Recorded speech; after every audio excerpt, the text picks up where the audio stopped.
Hello class 7. Today we will discuss about the army organization or the Mansabdari system introduced by Akbar. In our last two classes we had already discussed about the central administration and provincial administration that was led by Akbar or the emperor himself. Today we will discuss about the Mansabdari system which had been introduced by Akbar to organize the army. So क्या बोल रहा है? For proper organization of the army, Akbar introduced the Mansabdari system. The term Mansab means a rank or position, and a Mansabdar is the person who holds a rank.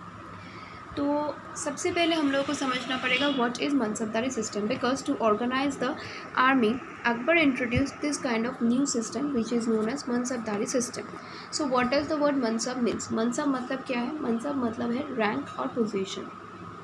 And the person who is being appointed on the particular rank or the mansab is known as mansabdar. तो mansabdari system क्या था? जैसे अकबर ने central administration and provincial administration को बहुत strict and बहुत ही अच्छे तरीके से उसके एक्सेलेंस के साथ उस एडमिनिस्ट्रेशन को स्ट्रिक्ट बनाया था टू कंसोलिडेट हिज एम्पायर, तो अकबर चाहते थे कि उनके पास आर्मी जो है, आर्मी को भी वो उसी तरीके से ऑर्गेनाइज रखे एंड मेंटेन्ड रखे. अब एम्परर के पास तो खुद का आर्मी होता नहीं है, तो emperor is dependent on the subjects, on his officials, right. तो क्या होता था, अकबर ने क्या किया, अकबर अपने ऑफिशियल्स को ऐसे कुछ रैंक्स पे अपॉइंट करने लगे, जिसका कंडीशन यही था, जिसको जिस रैंक पे अपॉइंट किया जाएगा उसको उसी रैंक के हिसाब से सोल्जर्स एंड हॉर्समैन उनके साथ रखना पड़ेगा. And at the time of war और at the time of emergency उनको ये सोल्जर्स और हॉर्समैन को एम्परर के लिए डिप्यूट करना पड़ेगा. मतलब इन लोगों को एम्परर के पास भेजना पड़ेगा जब वॉर होगा या कोई इमरजेंसी सिचुएशन आएगा.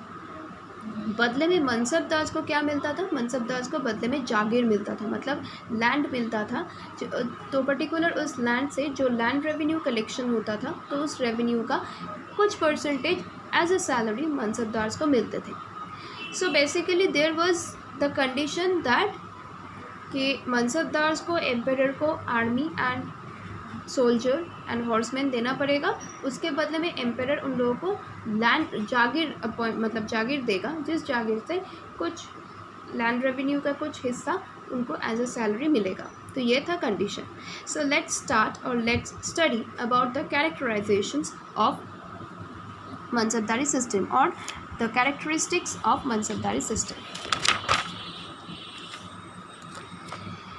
क्या बोल रहा है? Akbar gave a rank or mansab to each officials in his service. The mansabdars had to maintain horsemen and depute them for fighting battles for the emperor. Akbar introduced the system branding horses and maintaining the descriptive roles of the soldiers. तो अकबर अपने officials को, जो उनके services में रहते थे, अपने officials को मनसब या रैंक में अपॉइंट करते थे, और मनसबदार्स को उनके रैंक के हिसाब से हॉर्समैन, आर्मी, सोल्जर्स, ये सब कुछ मेंटेन करना पड़ता था. तो जब भी ज़रूरत पड़ेगा at the time of war और at the time of emergency, mansabdars को अपने आर्मी, अपने सोल्जर्स एंड हॉर्समैन को एम्परर के लिए डिप्यूट करना पड़ता था. एंड अकबर इसके लिए क्या करते थे, अकबर इसी सिस्टम में branding horses and descriptive and maintaining the descriptive rolls of the soldiers, ये दोनों सिस्टम भी इंक्लूड कर चुके थे. मतलब जैसे हम लोगों ने अलाउद्दीन खिलजी के लिए डिस्कस किए थे, Alauddin Khilji was the first sultan who introduced this two system, and this two systems were known as dagh means the branding horses and chehra means maintaining the records of the soldiers. इसके बाद बोल रहा है, the mansabdar with the lowest rank was required to maintain 10 horseman, while the one with the highest rank was suppose to maintain 7,000 horseman. The Mansabs above 5,000 were reserved for the members of the royal family. तो मनसबदारी system में क्या था कि rank के हिसाब से उनको horseman, army, soldiers, ये सब कुछ रखना पड़ता था. तो सबसे लोएस्ट रैंक पे जो रहता था वो मैक्सिमम 10 हॉर्समैन रख सकते थे, एंड जो हाईएस्ट रैंक पे रहता था वो मैक्सिमम 7,000 हॉर्समैन रख सकते थे. मनसबदार्स का मतलब मनसब बहुत तरीके की, मनसब बहुत रैंक रहता था मनसबदारी सिस्टम में. तो 5,000 के ऊपर जो मनसबदारी सिस्टम का जो रैंक हुआ करता था, तो वो रैंक्स हमेशा रॉयल फैमिली के लिए रिजर्व रहता था. The Mansabdars were granted Jagirs. A Mansabdar was entitled to a fixed share of the revenue from his Jagir as salary for his services to the emperor.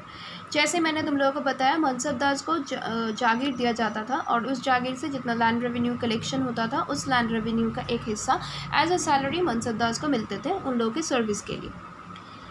The mansabdars had no say in the administration of their jagir. अब जो land उन लोगों को मिलता था उस land के administration के बारे में मनसबदार्स बात नहीं कर सकते थे. The mansab was not hereditary. With the passing away of a mansabdar his jagir is reverted to the emperor who grants it to somebody else. अब जो मनसबदार, ये जो मनसबदारी सिस्टम था ये हेरिडिटरी नहीं था. मतलब ऐसा नहीं था कि अभी जो है उनके डेथ के बाद उसका बेटा बनेगा. हेरिडिटरी बिल्कुल नहीं था. अगर कोई मनसबदार का डेथ हो जाता था तो उनका मनसबदारी एम्परर के पास रिवर्ट बैक होता था. मतलब एम्परर को वापस कर दिया जाता था. फिर एम्परर के हिसाब से जो सही होता था उसी को ये मनसबदार या इस मनसबदार को मनसबदारी सिस्टम मतलब मनसबदारी को उनको दिया जाता था. I mean, the best person according to the emperor had been appointed to the mansabs. Akbar also maintained a standing army for which he recruited troops directly. इसके अलावा अकबर एक स्टैंडिंग आर्मी रखते थे जो मतलब ट्रूप रखते थे जो वो खुद अपॉइंट करते थे. So class 7, please go through this Mansabdari system along with this explanation. Thank you.